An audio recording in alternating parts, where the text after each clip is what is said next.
Alright, Crewton Ramone's houseofmath.com. Fractions! Finally, after a long time coming and a lot of people waiting and asking, here is a video screencast on fractions. Now, number one, this is not where you start. Don't start here. Just giving you an idea. And there are many different ways to do it. We have fractions tiles that are different than this, and we have multiple tens that make it faster and easier. But in this student's case, in this instance, I went with this method because we needed to make sure she understood what was going on here. Alright, and make it clear. Now, here's what happens. 4 years of school. Kindergarten, first grade, second grade, third or fourth grade, now we see fractions. Now we start learning how to do basic operations with fractions. Addition, subtraction, multiplication, division. And I watched hours of YouTube on division with fractions, and I was appalled. The rules don't change. You still have to, before you can count something, you have to make them same. Simple as that. There's 5 basic concepts, and the 5 basic concepts apply to fractions just like they apply to everything else. Now, here, what you see is 1/2. Right? Okay, so here is 1/2. This is a relationship of 1 to 2, 1 to 2, 1 to 2. So even though I have 3 to 6 here, it's still just 1/2. And I could use a slider to show that on the edge here it's 1 to 2. Even though it's 3 to 6, it's still 1/2. Over here, I have 1/3. I have a relationship of 1 to 3. And we play a little game before we even do any addition of fractions or anything else, where I play a game where I say, look, I have 1. For every 1 I get, you get 2. How's that? That's a good deal. If I get 1, you get 2. So I put 1 here, and the student has to put a 2 there. And I put another 1 there, they have to put a 2 there. I put another 1 there, they have to put a 2 there. I put 2 here, they have to put 4 here, etc. And we play a little game of it and see if they can do it. And then we'll change it. Well, how about an even better deal? 1 to 3, and so forth. Or if I have 2, you get 5. So every time I put 2 here, you have to put 5 there. If I put 4 here, how many do you have to put here?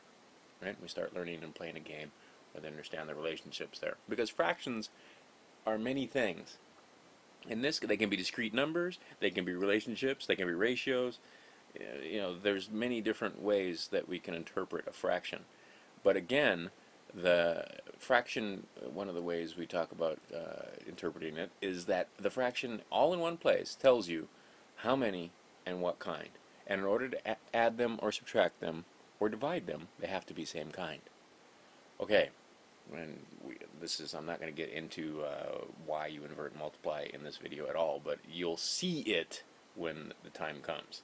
And then with multiplication, it's the only time, because of the rules of multiplication and how it works, it doesn't matter if they're same or not. We can multiply two numbers that aren't same and come up with the product. But I'm getting ahead of myself because this is just addition. So, talk about multiplying by 1. Can you see that I've taken this 1 to 2 relationship and moved it over by 3 here? Well, excuse me, up here, 3. So 1 of the halves kind is the same thing as 3 of the 6 kind. And you can see it. We'll be able to show you. Here is the drawing. There's the 1 and the 2. And here's that's supposed to be a 2. Looks a lot like a 3, but it's a 2. And this is a 1 and a 3. And if I move it over by 3, I get 3 on top and 6 in the bottom. But it's still just 1/2. And over here, if I move over by 2, and isn't 2 over 2 1?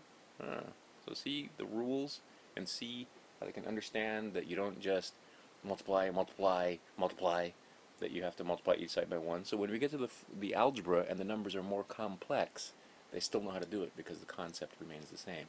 And they don't just learn some algorithm that's going to screw them up later. So now we can see 3 of the 6 kind and 2 of the 6 kind. Very easy to count. We have 6 kinds. How many? We just count the top, right?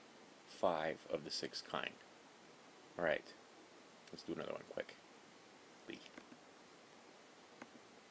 Alright, so what about if we have 1/4 plus 2/3? We want to add those together. So see, it's all nicely set up for this child. And here you can see some of the fractions up there, where in the problem before, I had 1/2 and 1/3. Many times children will put 2/5. They'll come up with 2/5 because they just add this and this, right? Without understanding that they have to be same.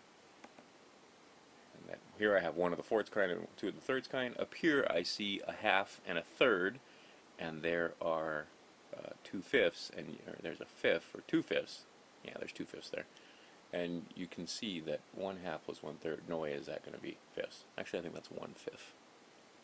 And then, anyway, but you can see it. You can visually see a half of something plus a third of something. There's no way going to be 2/5 of something. So like I said, this lesson is not where you start. What you're seeing here is a little further on. Okay, so 1/4 and 2/3, or 1 of the fourths kind and 2 of the thirds kind. We put those together, what do we get? Okay, so there's the relationship set up.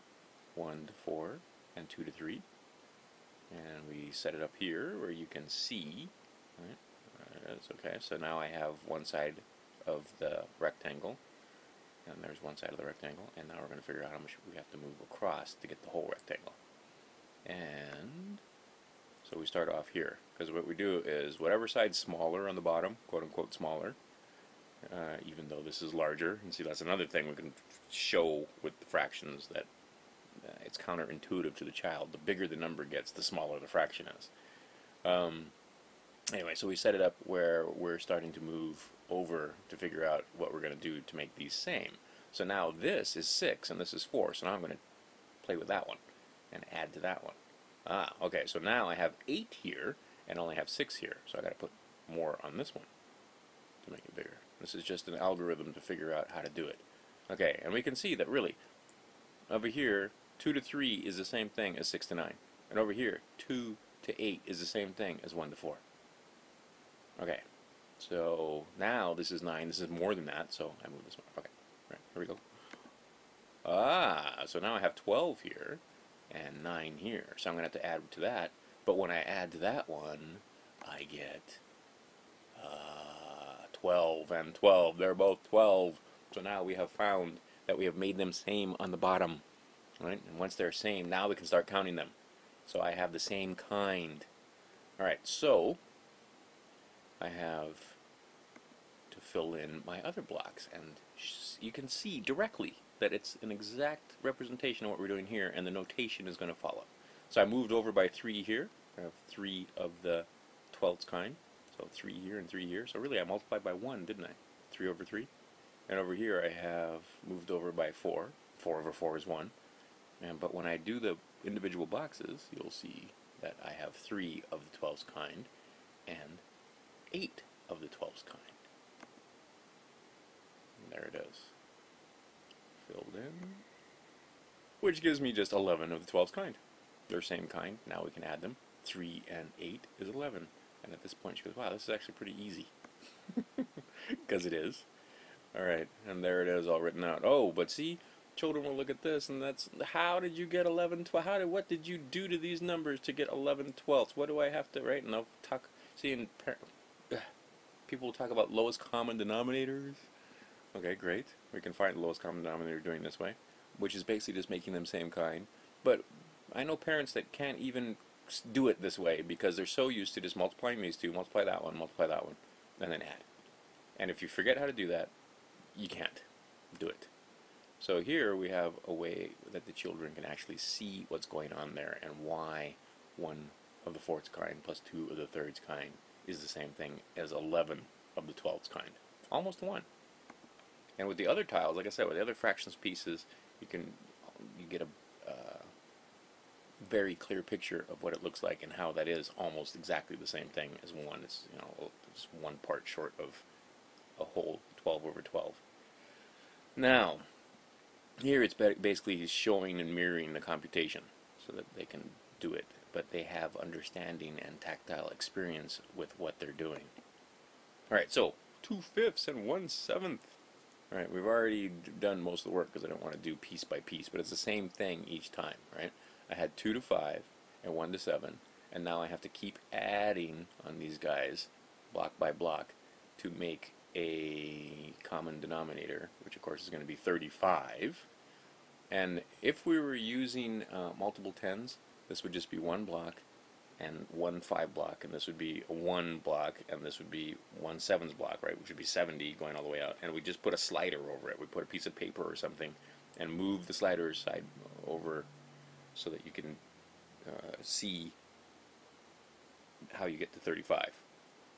And every time, whatever one's smaller is the one that moves.